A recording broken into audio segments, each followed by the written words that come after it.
Maillot orange des Los Angeles Aztecs, parce qu'on terminera, on parlera un petit peu de Cruyff à la fin de cette finale, donc les Pays-Bas mènent 1-0. Il a joué à Los Angeles Aztecs, hein, j'ai un doute, Cruyff. Best sûr. Cruyff y a joué? Je crois qu'il y a joué. Et j'avais un vrai maillot des Pays-Bas. À l'époque, il n'y avait même pas Adidas, tout ça et tout. C'était dans le début des années 70, avec ce lion noir, tout ça et tout. Mais j'ai tellement joué avec que je rentre plus dedans. Il arrive là, il truc, donc je vous mets le maillot de Los Angeles Aztecs. Bon.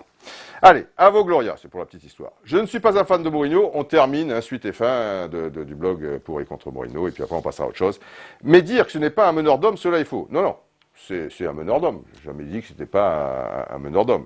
Il est vrai qu'il aime qu'on parle de lui, ça c'est sûr, ouais, ça. Mais en même temps, je pense que cela permet de préserver ses joueurs. Alors, j'en suis pas sûr quand même. À ce point-là, et les mettre comme ça dans une situation où il sort le mauvais côté de ses joueurs, qui ont, pas, je parle pour certains, qui demandent que ça. C'est sûr que des mecs comme Pepe, Sergio Ramos, Arbeloa, ou des trucs comme ça, si vous leur dites allez-y, cassez, ils vont pas se gêner. Mais je trouve que contre le Barça, toujours par rapport à ce complexe, parce que le Real Madrid, en championnat, joue bien. La preuve, le classement, il claque chaque fois et tout. C'est beaucoup plus, quand même, spectaculaire. Mais bon. Pepito, d'accord avec toi, Mou est insupportable, mais le président Florentino Pérez lui a donné tous les pouvoirs, et comme il est aussi orgueilleux que Mou, ah, ça c'est pas une bonne nouvelle ça, il n'admettra jamais son erreur. Le Real a tutoyé le Barça, car il avait un vrai milieu de terrain, Alonso, Kaka, Ozil, Lassana, puis Granero, et non pas l'éternel double pivot défensif, Alonso, Khedira, ou Allons machin, Pépé, truc, et ouais, je pense, Pepito, je suis assez d'accord. James. Il est très fort, Mourinho, mais il est chiant par rapport à son comportement général. On peut avoir du caractère, mais là, il y a de l'abus, dommage. Ouais, c'est vrai que c'est vraiment dommage, James. Oh, Tifosi, pas content, Tifosi. Non, mais attendez, vous êtes qui, monsieur Roustan, pour parler ainsi? Mourinho attire les critiques sur lui et ça laisse les joueurs tranquilles, voilà, comme le précédent, là. Enfin, celui d'avant. José Mourinho a gagné partout où il est passé. Je me demande bien ce que vous feriez à sa place sur le banc du Real Madrid. Je veux dire, je ne suis pas sur le banc du Real Madrid. J'en ai parlé dans l'un des blogs précédents. Je veux dire, tu peux jamais parler de foot si tu n'as pas été Mourinho ou si tu n'as pas été ceci ou cela. Tu peux pas. Voilà quoi. Voilà, on parle tranquille. C'est pas parce que je suis. Bon, bref. Robert Tarnon. Pour moi, français d'origine, je trouve que les Portugais sont quand même des gens à qui on peut faire confiance, que ce soit au travail ou ailleurs. Que ça n'en déplaise à certains. Mais là aussi, on se trompe de combat, Robert Tarnon. C'est pas parce qu'il est portugais que je suis pas d'accord avec le comportement, d'une manière générale, de Mourinho. Tu vois, bah, tu n'as qu'à voir un vieux blog où je disais Cristiano Ronaldo pour et contre, et au contraire, j'en disais beaucoup de bien. En tant qu'être humain, il est portugais. J'ai des tas de copains portugais, j'ai croisé des tas de portugais. Je veux dire, il y a aucun souci. Voilà, c'est pas, voilà, il serait belge, il serait français, il serait vert, rouge ou noir, ça serait pareil. Ça n'a rien à voir. Ah, d'ailleurs, Abdominou te répond. Voilà ce qui est bien, c'est que vous répondez aussi.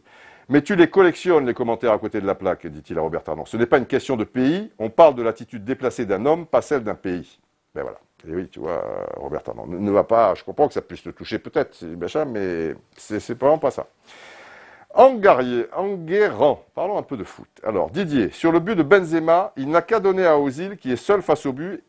Et puis celui d'Alves est le plus beau, vu que Benzema, parce que je disais, moi je trouve que le but de Benzema est plus beau que celui d'Alves. Voilà, j'étais en conflit avec mon fils qui dit non, le but d'Alves il est plus beau que truc, alors que bon, moi c'est une belle frappe, elle part bien, bon, ok, il est décalé, mais je disais, Benzema, c'était formidable, quoi, il suspend le temps, il machin, il fait un sombrero à Pujol, après il a le temps de contrôler le machin, laisser pour le ballon qui touche la pelouse, etc. Et plus beau que Benzema, qui se jette, il est à deux doigts de s'en mêler les pinceaux. Son problème à Benzema, c'est qu'il ne sait pas jouer simple ni en première intention. Bah, écoute, tu es dur quand même, parce que Benzema, sur ce coup-là, alors, Guéran... Alors, ouais, c'est pas un buteur, Benzema, c'est pas Higuaín, peut-être Higuaín, mais enfin, en première intention, quand tu as Puyol qui est là, bah, il faut bien le passer. Quand tu sens que derrière, il se relève, le bison... Tu sens son souffle là et tout, tu as quand même le gardien qui sort, tout ça. Bon, il arrive à... C'est normal qu'il s'en mêle un poil, qu'il soit à deux doigts de s'en mêler les pinceaux. Enfin, moi, je trouve ce but magnifique, mais après les goûts, les couleurs, il n'y a pas de problème. Good. Hello Didier, d'habitude, je suis d'accord avec toi. Ah, à mon avis, c'est un pro Mourinho. Mais sur ce sujet, nous sommes en désaccord. Premièrement, tu critiques le Real et Pépé pour son jeu plus que limique. Ok, mais pourquoi tu oublies de parler de Busquets? J'en ai parlé dans le blog juste précédent. Et je me disais quand même si Busquets, je suis d'accord, c'est pas un tendre, mais entre Pépé et Busquets sur le terrain, je veux dire, non, good, c'est pas good là. The Monk. Salut Didier, complètement d'accord sur le cas Mourinho, toujours à pleurer quand ça ne va pas, insolent envers les autres et méprisant, comme tu l'as si bien dit, un grand entraîneur doit être digne, humble et respectueux, et Mourinho n'a aucune de ses qualités. Voilà, digne, humble et respectueux, aucune de ses qualités.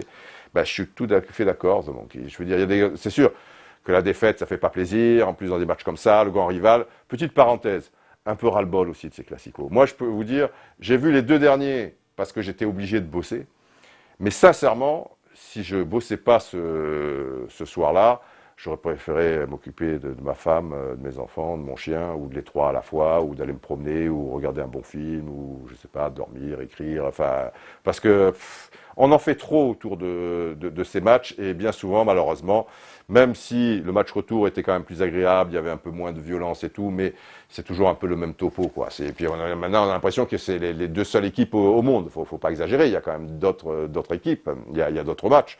Je veux dire, bon, ça va. Barcelone, Real Madrid, le Classico, ça va le Classico. Bon. David, les Madrilènes commencent à le voir comme un mercenaire qui ne restera pas dans le club. Sa stratégie défensive agace, et d'autant plus avec le Barça, ennemi héréditaire.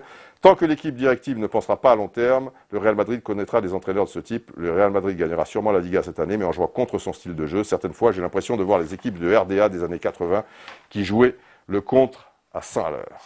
Ah, Leipzig, Lokomotiv Leipzig, Karl Zeiss, Jena.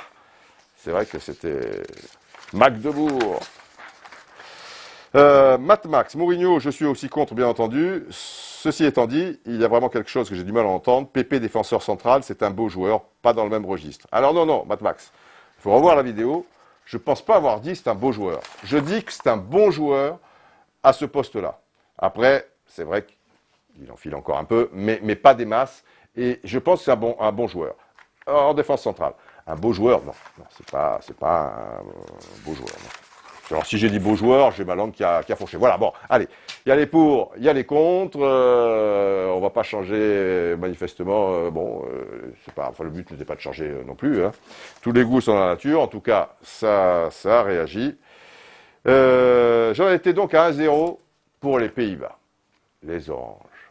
Mais drame, dans cette première mi-temps, un peu plus tard, une faute sur Olsenbach. Il n'aurait pas un peu simulé, Olsenbach, on ne le saura jamais. Et là, Breitner, quel joueur Breitner, voilà, qui prend à contre-play Youngblood, c'est le penalty. Et là, derrière, on voit Youngblood. Il est bizarre, hein, parce que normalement, quand même, je veux dire, sur une action comme ça, si on est aussi loin de sa ligne de but, on a plongé ou truc, mais rester debout comme ça, c'est une image étrange. Et derrière, un peu plus tard, toujours dans cette première mi-temps, l'inévitable Gerd Müller qui nous va de son petit but, lui avec son numéro 13, 2-1. Et malgré des quelques occasionnettes, mais les Pays-Bas n'y seront plus, un peu arrogants sur ce match, hein, c'est un petit peu, voilà, ils attaquent, Maier, Schwarzenbeck, Niskens, Beckenbauer, Rainer Bonhoff, Johan Cruyff, voilà, c'est un peu leur péché mignon aussi de s'être vu trop beau un petit peu. Et il y a cette image que je trouve très belle, cette photo, avec donc ça se passait au stade olympique de Munich, hein, donc en Allemagne, ça y est, l'arbitre a sifflé la fin, et on voit les joueurs qui se congratulent, tout cela. Et puis là, vous voyez un joueur qui est tout seul par rapport à ces milliers de gars et tous ces joueurs. C'est le numéro 14, le Hollandais volant, Johan Cruyff. Belle photo, non? Hein, quelle histoire. Et moi, j'en ai été malade. Je me souviens où j'étais à ce moment-là.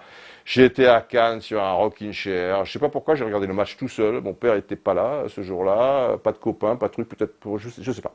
J'étais tout seul. Et après, j'étais dégoûté. Je suis allé place de l'Étang, jouer aux boules là, avec les copains un petit peu plus loin, à 500 mètres, là, pas loin du Bouet Rouge, à Cannes et tout. Et j'ai joué comme un pied. De toute manière, je ne suis pas un grand joueur de pétanque, hein, faut le dire. Mais alors là, encore plus nul que nul. Désastre.